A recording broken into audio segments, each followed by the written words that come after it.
Hello and welcome, I'm Maziel, and today I want to talk about Primaris moons. Well, not a negative video, in actuality I'm 99.9% okay with the chapters that have them. There is unfortunately that 0.1% where I think they should have just died. Now, this comes from almost like Games Workshop's inability to finish a story. Now, Games Workshop have lots of stories, they have lots of books and novels, and I showed a photo not long ago about, well, some I have. And Games Workshop actually does have this issue. If we take Siege of Terror right now, the last 3 books are massive, humongous books, and there are part 1, 2 and 3. See, there's the problem. That part of the Siege of Terror has usually been a paragraph or 2 in a codex. But, for some reason, Games Workshop can't finish a story, so they had to drag it out for almost 3,000 pages. That going on said, we also see this with Yarrick. Yarrick, of course, his death was announced in the codex. This is tantamount to being killed off screen. We have no novel or nothing of how he died, just that he's dead. Okay, so we have fan speculation, but nothing more than that. Next, however, let's have a look. If we go back to Siege of Terror, that's not even an ending really, it's the beginning of the 40k universe. That ends, 40k universe begins. And that's the thing, we never see any big villain dying, we never see any real big hero dying of novels. Of course we had Colour Sergeant Cal, he died, and his last words were Cadia stands. Of course, which, Abaddon, he spat in Abaddon's face and said Cadia stands, and then he biffed it. And of course, over 100 years later, Cadia, now destroyed, still happens to get new recruits, which is a bit weird for a planet which no longer exists. So, they couldn't even kill off a regiment, even though they destroyed their planet.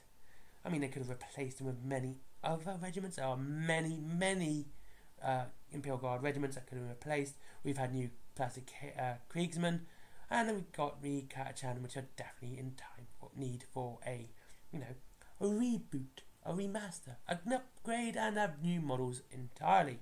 But no, they continued with Cadians. I mean, if they just said they were just normal guardsmen, this was the guardsman armour, and that would have been something else. But no, they called them Cadian shock troops. So, Games Workshop can't finish a story. And this goes to the 0.1% of the chapters that I don't think should have Primaris. And it is the only chapter that I have issues with. And that is the Crimson Fists. So, here's the thing. I'm not a big Imperial Fist fan. I think they suck. They are horrible chapter. They tend to be really bad at doing anything. Actually, almost any of them, to be honest with you. But they do actually have some really good successor chapters. The Soul Drinkers. Okay, they may not be Imperial Fists because of some reason. But let's be honest with you, they could have just checked that Gene Seed of Now for Legion, who had embedded himself within the chapter. But Black Templars, which again, fantastic, and do their job, even though they do die a lot as well. If we take Hellsreach, even Grimaldus said that he was going to die on that planet. And so in general, their successes are pretty good. However, the original Legion completely sucks. I do not like the Imperial Fist, and I will continue to say that until the day I die. I mean, when you actually have to write a campaign book to make them look good, you've got an issue there. Anyway, back to the Crimson Fist and why they shouldn't have Primaris. Now, the Crimson Fists have they kind of kill themselves, like Imperial Fists do. The Crimson Fists were going to be attacked by the Arsonists on Windsworld. And so, they decided to launch a nuclear weapon, which blew themselves up. And this made them change their style of warfare to more guerrilla warfare, akin to the Raven Guard. And it actually added an extra depth to Space Marines in general, to be honest with you, that even though you could have a chapter or a lineage which is dedicated to a single style of warfare, yes, Space Marines can do everything, but they tend to be really good at one thing. But when it came down to it, they had to change. And they had to change to this guerrilla pattern of fighting. And it made them so much better.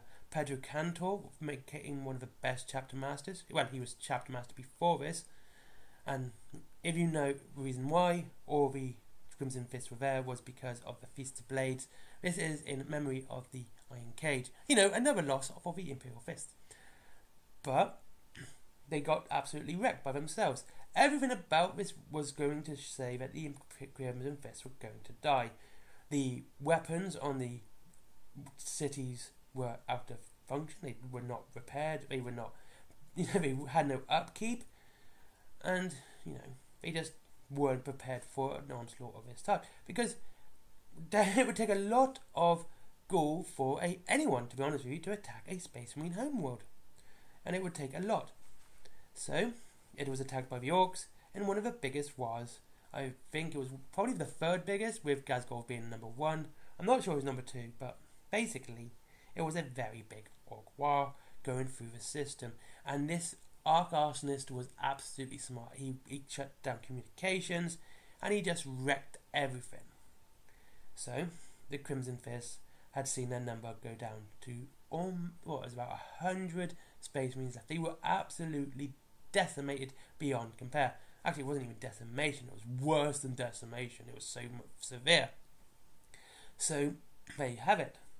So from that point onwards, they had learnt to fight this guerrilla warfare. For Genesi, they couldn't really replenish many people, because Windsworld is not a very habitable planet for humans. So finding viable specimens to make into Space Marines wasn't entirely an option, especially after the planet was wrecked. So there wasn't going to be a lot of people there to sort of give up their children to make more Space Marines. So their numbers were maintained low for thousands of years. Yeah, and that's fantastic. I think that's great. And of course, in the end, Mr. Papa Smurf popped along and went, "Hey, you need more people, have some more," and we built that chapter up to 1,000. And to me, that what should have happened is there should have been a final fight. The Arc Arsonist should have come back and killed the Crimson Fists entirely. That's how the Soul Drinkers ended. The Soul Drinkers ended with a final fight. They redeemed themselves in battle, and they all died and are part of a war of honour within the Phalanx. The Crimson Fists never had that honour. They just got their, quite unceremoniously, their numbers rejuvenated by the Ultramarine Primarch. So what could have been a very honourable end to the very good Space Marine chapter ended up with more like a, health boost. They won up at the end of the fight. It's like, "Oh, we're so dying," and then he goes, "Have some more men." "Yay, we've got more men." Some just spamming build more on Dawn of War. So there you go. And so that's my opinion. And I think, honestly, Crimson Fist should have been killed, and it would have been an excellent end to a storyline, to the Windsworld storyline, to the Crimson Fist storyline, to have them finally die off. Because here's the thing about that. Like I said, Yarek's dead, but he was pretty much killed off screen. But no one really dies in 40k. Creed, he's not dead. He's been taken away by Trays in the Infinite. The Primarchs are coming back, so they're not dead. And I'll be honest with you, I would not be 100% surprised if Sanguinius suddenly made an appearance and actually had a model. I know it sounds silly, but I would not be surprised. And there's no stakes in the game anymore. No one's going to die. Dante himself, this is another example, said that he couldn't go through the Primaris, he couldn't cross the Rubicon because it would kill him. Well, his higher-ups said that would happen, and of course they changed that to make a Primaris model. Though, what is at stake if, no big hero dies? They're just going to live forever. We had Lysander coming back from the warp. Yeah, it's a good book, and Maladrax is a fun story. But here we go. We got another story where a big player could have died, but, just didn't. Abaddon, still alive. Well, and the Demon Primarchs can't die anymore because they're demons. So what's the risk for anyone? Even when they did kill off a character, like Aldrad Ulfrand, he came back because they had to retcon it to give Abaddon a win. The Phoenix Lords, we all know they're going to die, but whenever that's going to happen in the Wanadadra is way off in the future. If that happens now, we have Euphrain, which is what Aldrad believed would stop the Wanadadra and save the Aldari people. And that's, again, this just seems to be the problem with Games Workshop. They're too scared to take a risk and actually kill someone off permanently. We see this all the time in comics, where, people going, coming back all the time. We had Superman came back from the dead, Batman's come back from the dead, Jason Todd came back from the dead, you know, Hal Jordan, they always come back. And when someone comes back too much, it takes away any form of stakes within the universe. So if the Crimson Fist no longer having this fear of death above their head, then what's the risks? What's the risks of them? They're just going to go ahead and do anything. It's going to add nothing to a story other than they're just going to die. And this is where plot armor becomes a joke. We see the same with the Ultramarines. We may get some, you know, unnamed people or some lower ranking people die. I mean, if you read the start of the Horus Heresy, Sejanus is dead from the start. However, we never really learn about Sejanus other than that he's a, you know, Horus really likes him. So there's no real stakes in him dying. Garville Loken, he apparently died, but he came back. A bit mental, but he came back. Khan, again. I mean, we had Rylanor, he died. But that wasn't anything really major. He failed in what he was doing. So there you go. Games Workshop can't finish the story. What do you guys think? Thank you for watching as always. Next week is a special Christmas episode about female space marines and my thoughts on their effect in the lore, if they ever come about. Oh God, I hope not. And I'll see you again soon. Links to Wayland Games down below. If you wish to save some money on your Warhammer, there is Forbidden Planet as well. If you like comics, I mentioned a few today. And there is no Patreon. I can't be bothered. It's there. Just don't bother with it. It's just because I copy and paste it, to be honest with you guys. Oh, and my comic, t-shirts, cups, etc., and everything else which I use to make money. And I hope you guys support the channel that way. And I'll see you all again soon in the next video for a special Christmas one. And I'll see you all again. Bye bye.